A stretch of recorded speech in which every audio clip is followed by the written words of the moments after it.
Good morning, ladies and gentlemen. Welcome to the Special Council Information Session of Tuesday, March 17th. Happy St. Patrick's Day, as Councillor O'Reilly is obviously reminding us of. Is there any disclosure of pecuniary interest in today's agenda? Seeing none, it's just an information session, so we're just here to listen to some updates, no decisions to be made by Council. I just want to note Councillor Elmsley is not here today. He was on a cruise a week ago and he has chosen to self-quarantine himself out of an abundance of caution. Wanted to lead by example, certainly not showing any symptoms or anything, just thought he should stay away for a while as we are all being recommended to do if out of the country. So we'll move into item 4.1 as an update. We're just going to go through a few different updates and then I'll finish things off with a continuity update to the community. First up is Ron Taylor. Just a quick update on the business continuity plan from a city perspective. Go ahead, sir. Thank you, Mr. Mayor, and through you, I want to thank you for this opportunity to provide an update to the public, to council, on how us as the employer or the corporation is responding to and managing this pandemic event. And as you can appreciate, and I know you know, things are changing daily, and I'm quite confident and happy that we have a good cross-section of professionals that are responding and reacting very quickly. So I'm going to just provide you with a general overview of what we've been doing, sort of over about the last week. And if you have any questions, we have our team here to be able to provide you that. But this update is more focused specifically on the employer and our reaction and management of our resources and services moving forward. So as you can appreciate, even last week, there was daily news. We were tracking the events and information that were coming out from a multitude of sources. Really where I saw the major or massive shift was on Thursday, March 12th. There was a number of significant announcements that were made at all levels of government, federal, provincial, and also through those respective medical health officials, sort of providing guidance to the public, to employers, how we should be managing during this event. The city then responded or made several announcements on Friday related to some immediate service changes. And these were both announcements made externally to the community, but then also internally to our employees. We activated what we term our pandemic response team. So we have a business continuity plan in place that we're consistently updating, dependent on the event that we're working through. But this team was called together. It's our internal employer group. At the same time, we also called our Emergency Operations Control Group, our EOC, as you know, and you're going to hear a little bit more about that group later on the agenda. And as you can appreciate, being an employer of over 1,200 staff, right now, or in the past, we were delivering over 200 programs and services. We needed to mobilize immediately and make some decisions in terms of how we were going to do business. But it was really guided, I think, by three principles or three priorities, and we've stayed consistent to those throughout. Number one, guiding was the health and safety of people. So that's all of our staff. That's you as council members, any volunteers that are doing business on our behalf, the public that are accessing our programs and services, and any of those family members or contacts that those groups have. So that was paramount. That is guiding all of our decisions in the immediate term. Number two, we need to make sure that we're maintaining essential services.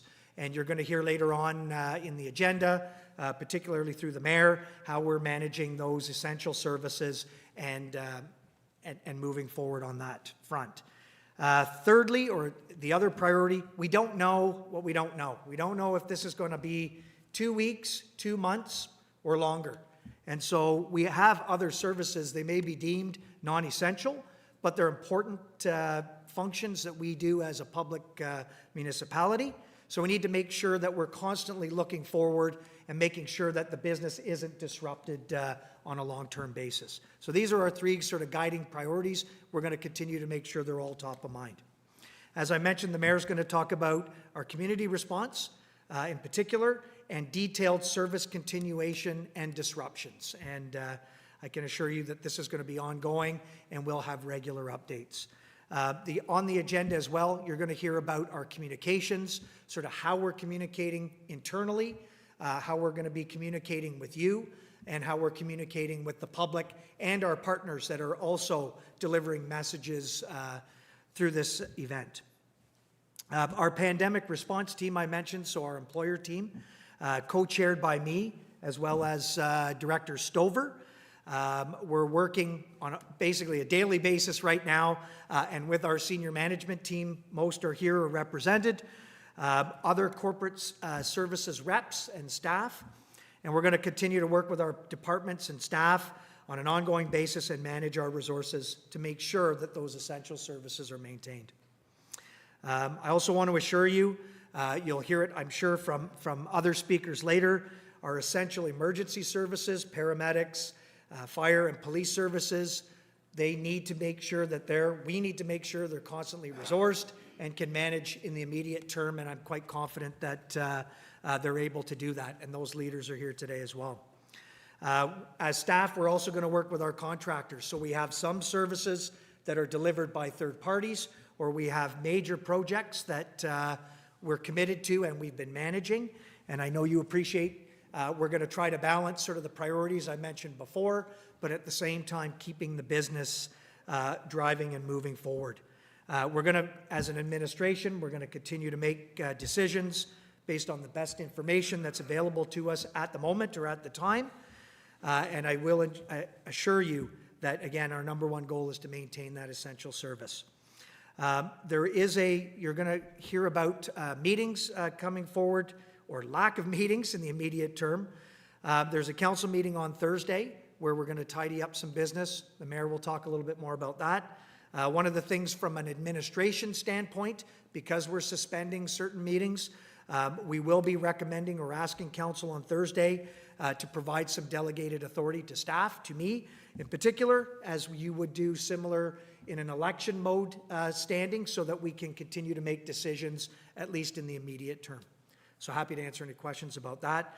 And certainly daily, I appreciate everybody in this room is hearing from lots of different voices and interests, and I just want to make sure that you're very comfortable. I certainly appreciate the Mayor and all of council on a daily basis, keeping us updated and working together and supporting what we're trying to do as an employer and as maintaining those important services. So with that, Mr. Mayor, I'll just open to any questions, and certainly if there's any questions that you have about any particular services or response, happy to answer those. Thank you. Any questions from council? I'll just ask you to put up your hand because you're kind of all over the place, so you push a button, I won't know where to look. Anything on that particular part of the update? Nope, thank you. Okay, we'll move into item 4.2. We're going to get an update from Mark Pankhurst, the Chief of Fire Services, regarding the Emergency Control Group. Welcome, Chief. Good morning. Thank you, Mr. Mayor. So just as I started, I'd just like to provide just a real brief overview of the purpose of the City Emergency Plan. So the main purpose is to assist the City with continuing to provide essential, critical services that affect, protect our residents and visitors during an emergency, and in this particular case, with a possible reduction in the workforce. So that's kind of the guiding principle of overall emergency plan. So our emergency control group, we enacted that yesterday, and basically it mirrors the SMT group that's in this room. In addition to that, we have Kawartha Lakes Police Service and OPP, and because of the nature of this, pandemic possible emergency, the health unit is our primary, external group or agency that are working with us, and they're here today as well too. So some of the general responsibilities and functions. So yesterday we met, we set some of the general responsibilities and functions of the EOC are to set priorities and strategic direction. We collect information, we evaluate the information, and we disseminate the information. We look at the management of resources, and we also look at finance and administration approvals. And as an example, the EOC met yesterday, as I said, and each member provided an update from their respective service division and included what core critical services will continue to be provided by the city, what services should be suspended based on best practices and/or provincial federal recommendations. A task list was developed for further discussion and planning, and a business cycle was established, and the EOC will meet on a weekly basis as required. And that's basically it for now. The CAO has talked about some of the activities that rolled out of that, and I'm available to answer any questions. Chief, can you just let us know why, I've had several questions about declaring a state of emergency. Can you ask us why that, just inform us why that's not necessary at this point? Yes, that question is a great question, and I know it's of a lot of concern, as it was last year during the flood season. So basically, when you declare an emergency, it's really when our local resources are exhausted. There's going to be great costs associated. We will be relying on provincial assistance, neighboring assistance. It's basically when we cannot provide the day-to-day services within our own resources any longer. That's usually the trigger point. There's trigger points before that. It's when we really start to feel the surge of a pending emergency. Hopefully, we'll come to that realization before it's too late. I'm confident we will do that. That's why we have the business cycle with our EOC. And then we will declare the emergency, and that just opens up access to all those resources that we just don't have in-house here. And we've agreed to activate our EOC over the next 2 weeks, just to meet on Mondays for the next 2 weeks to stay on top of the situation, correct? That's correct. We have a business cycle with our internal staff, and then we have a business cycle that runs back-to-back with our EOC group that I described, which mirrors SMT, our health unit, and our policing partners. Thank you, sir. Any questions for the chief on that part of the update? Seeing none, we'll move into item 4.3, which is an update regarding public relations and communications. Ashley Locke, our communications advertising and marketing officer, is going to give us an update. Welcome. Thank you, Mr. Mayor. And through you, I just wanted to give an example of the different types of communication tools that we have in place to make sure that the public are staying informed. That's the most important thing we can reiterate. And as the CAO and Fire Chief mentioned, this is a joint message across with our health unit, the province, and the federal government. So the first thing I want to give an example to is, let me see if I can get this to work.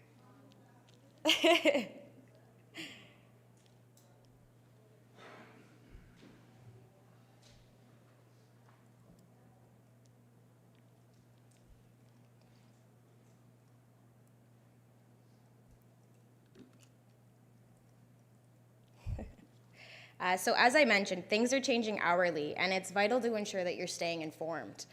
The health unit has great information. This is a wonderful resource to go on their website and learn about what's happening, current updates in place, and as well what you can do to help keep yourself and your family safe. There's an online assessment tool that you can use, and I know the mayor will be mentioning this shortly, that can help you identify how you're feeling and answer those screening questions that you will also get should you contact telehealth or the health unit's phone number. Now, on our website, we do have a dedicated page. It's kawarthalakes.ca/COVID-19. As we're getting communications funneled through from many different parties, we're trying to echo that message in one place so that the public can find it all for an ease of access. So you'll find important information, including contact information for the local health unit, and as well a link off to that assessment tool. Another thing that you can do to make sure that you're staying informed is subscribing to our newsroom. Every update that we receive, every daily communication we put out, gets sent directly through our newsroom, so kawarthalakes.ca/subscribe, and you will be able to receive emails directly to your inbox as soon as we are putting them out. We also have a municipal app called Ping Street, that's PINGSTREET. It's free to download for both Apple and Android, and it allows us to send out emergency notifications similar to the Amber Alerts that you get on your phone, just letting you know what's going on, and we can ping those mobile phones in the case of an emergency. We understand that not everyone is online as well, so we are working with traditional forms, radio, print, television, magazines, just to make sure that we're reiterating that message to all of our audiences in the municipality. For those of you who are unsure who to contact, We also do have our customer service staff here to help. We have a dedicated extension for COVID-19. So if you call into our customer service line 705-324-9411 and dial extension 4000, you'll also get the most up-to-date information. Thank you. Thank you. Any questions regarding the communications portion for Ashley? Oh, we're just flying along here, aren't we? Okay, why do I have a feeling I'm going to get all the questions? Okay, so a couple things. I'm going to start with, well, we're item 4.4, which is a service continuity to the community. So I just want to reiterate, as of this fast-moving situation, as of 8:30 this morning, the province declared a state of emergency. Some of their comments, we're facing an unprecedented time. COVID-19 constitutes a danger of major proportions, and they offer full support and every power possible to help our healthcare centers fight the spread. The first order they're issuing would be the prohibition of organized events of over 50 people until March 31st.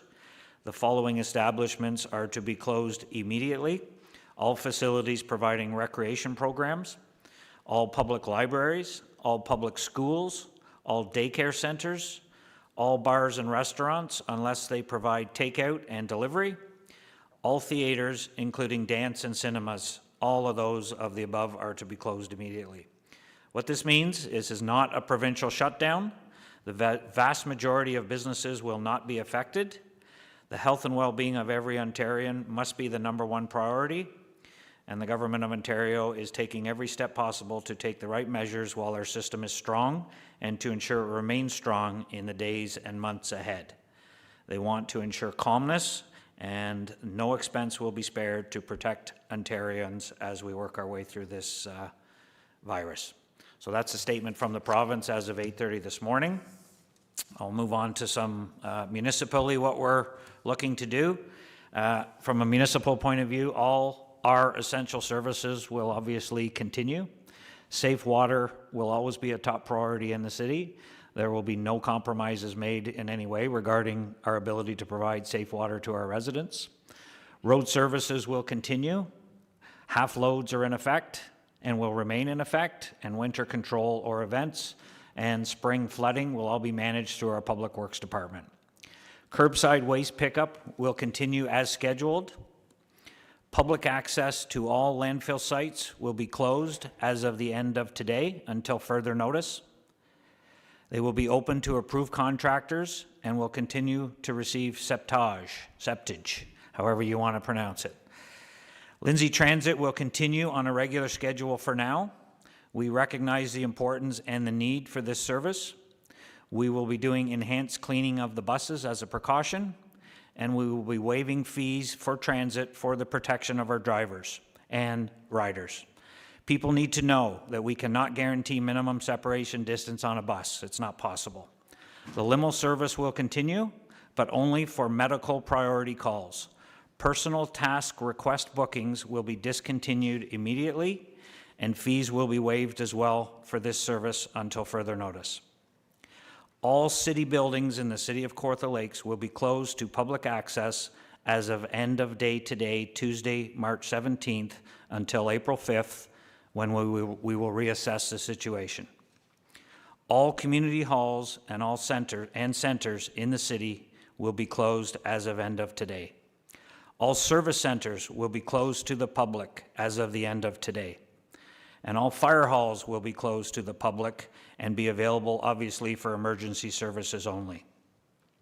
All museums and sitting buildings will be closed as of the end of today. Our human services offices in Lindsay and Haliburton will be closed to the public. All services having Ontario Works and children's service, all service housing, Ontario Works and children's services can contact staff by phone. Rent payments for subsidized housing arrangements will still need to be made. Please give staff a call. Victoria Manor, as has already been told, is currently under essential visitors only, as are all long-term care homes. Stay away unless absolutely necessary. All committees and boards of council are canceled as of Thursday. All planning meetings, committee of adjustment, committee of the whole, and council meetings will be canceled through to the end of April, and we will reassess at that time.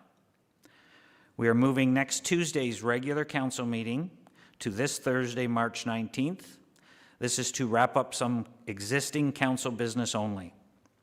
Myself and council will not be attending public events or public meetings until further notice. This is a very fluid situation, and we will adjust and set up what we need to keep the business of the city moving forward and our residents as safe as possible. These are initial steps only. I want to talk about the hospital a little bit. They've set up an assessment center drive-through. There's a bit of confusion around the messaging. You must be referred to attend the assessment center at the hospital. You can't just show up and get in line. You're going to be turned away.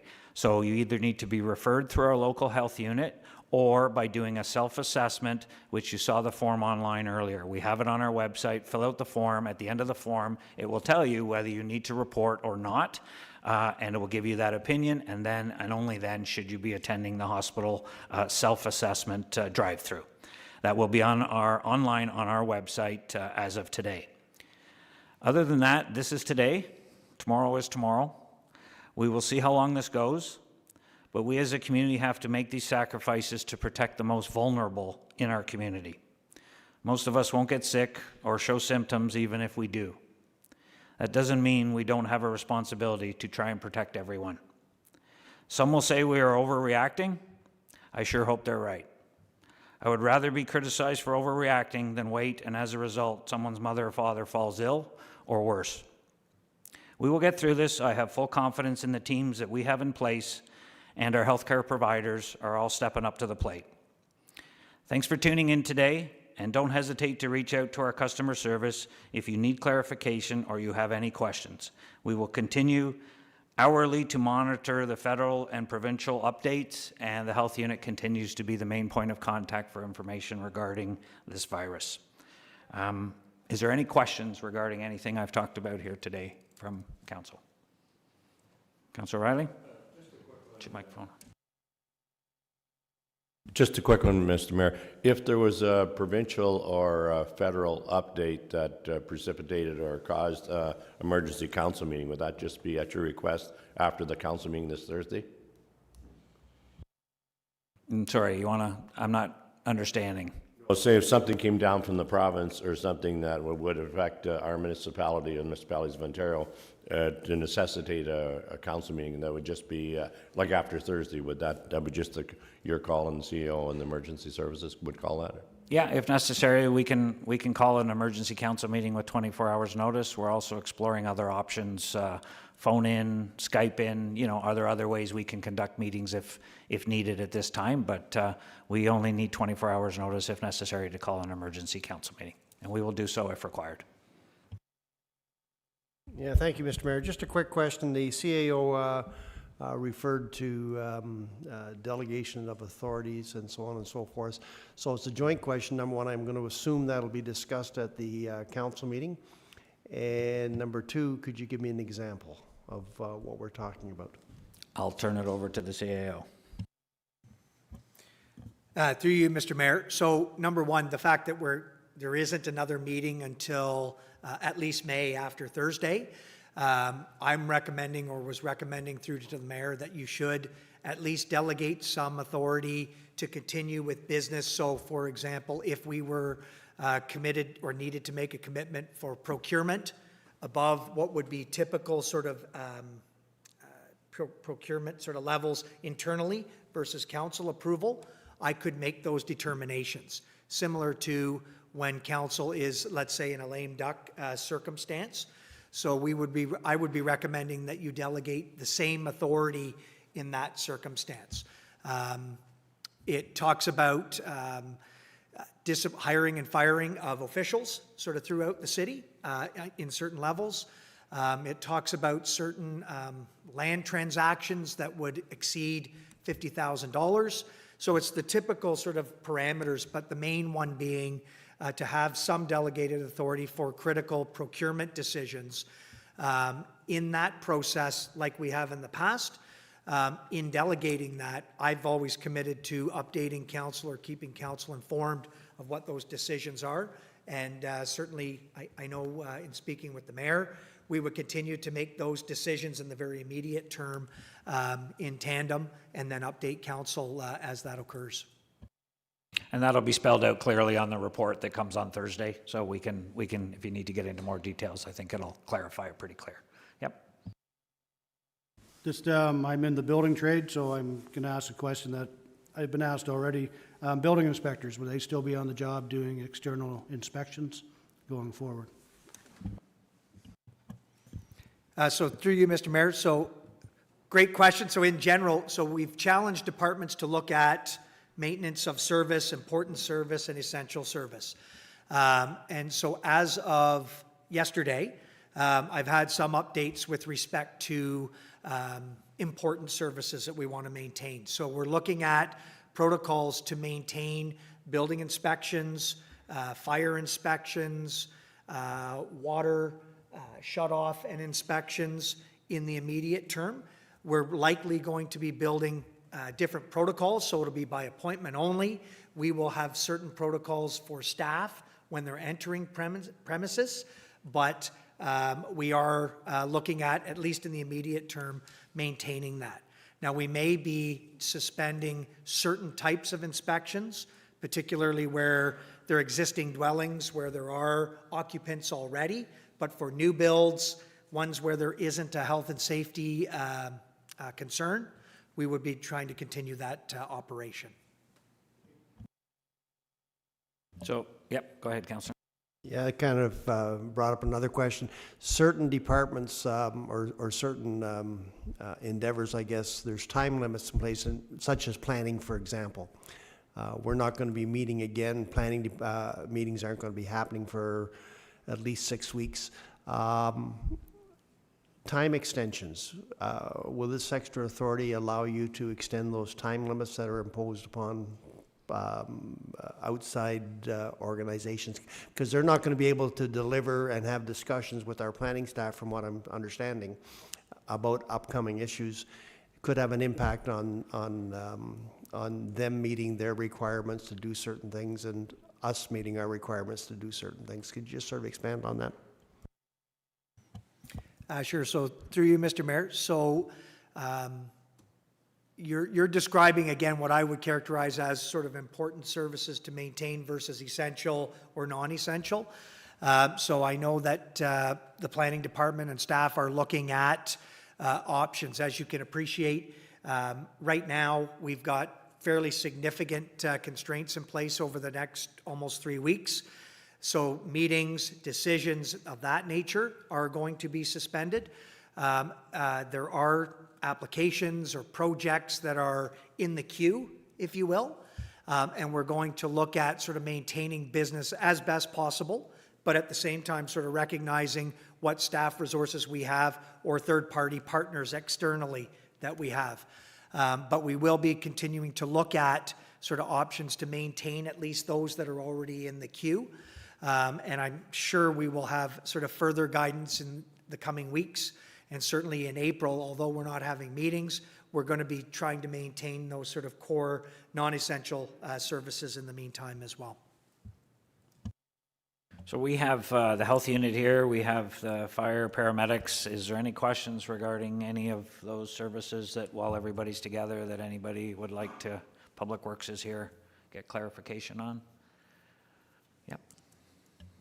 There's no questions for any of those people, but it's long been debated about the pros and cons of having meetings via teleconference and stuff. And is anybody approaching the province at this time to allow that in an emergency situation? I believe our clerk is looking into it just to see what parameters are allowed, you know, with regarding quorum and such else. So there might be a need for the province to relax some of those rules depending on how long this goes.